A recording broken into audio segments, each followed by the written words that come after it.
कि सत्ता, संख्या, ताकत के दम पर केंद्र की भाजपा सरकार ने सुप्रीम कोर्ट के फैसलों को अध्यादेश के मामले से पार्लियामेंट में पलटने का काम किया है। क्या इस फैसले को भी, जिसमें सुप्रीम कोर्ट का आदेश है कि 2 हफ्ते के भीतर भाजपा की राज्य सरकार, केंद्र सरकार की मोहर लगने के बाद 15 अगस्त को 11 बलात्कारी हत्यारों को जो रिहा किया है, 2 हफ्ते में उन्हें वापस जेल भेजना है। क्या इन 2 हफ्तों में ये 11 बलात्कारी हत्यारे जेल जाएंगे सुप्रीम कोर्ट के आदेश के अनुसार, या फिर हम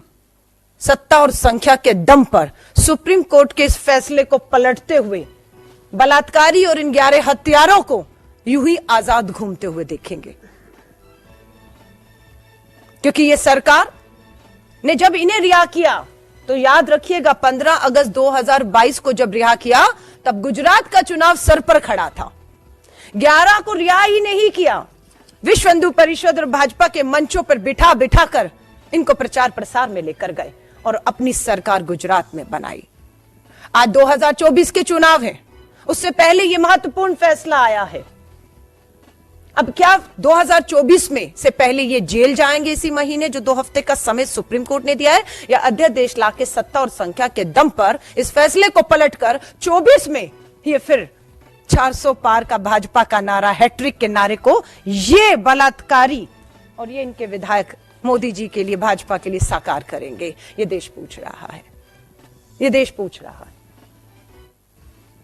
क्योंकि गुजरात चुनावों के पहले रिहा हुई, 2024 के चुनाव से पहले यह फैसला आया है,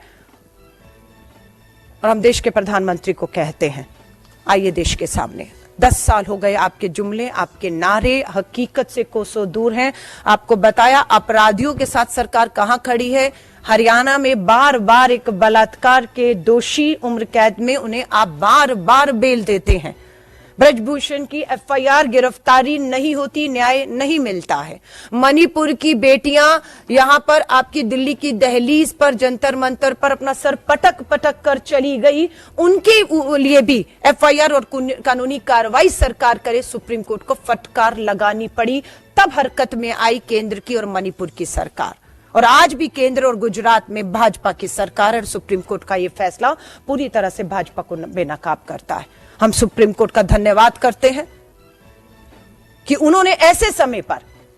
जब करोड़ों बेटियां न्याय के लिए उनके पिता भाई चक्कर काट रहे हैं और सरकार में बैठे लोग बलात्कारियों को पूरी तरह से संरक्षण ही नहीं दे रहे, अपने प्रचार और प्रसार में उनका पूरा इस्तेमाल अपराधियों का कर रहे हैं, ऐसे समय में सुप्रीम कोर्ट का यह फैसला देश की करोड़ों बेटियों में एक उम्मीद, न्याय की उम्मीद को जिंदा रखता है। और भारत जोड़ो न्याय यात्रा का मात्र एक मकसद था, मणिपुर से लेकर गुजरात और देश की अनेकों बेटियां जो न्याय की उम्मीद में बैठी हैं, और हमारा यही है कि यात्रा कब तक,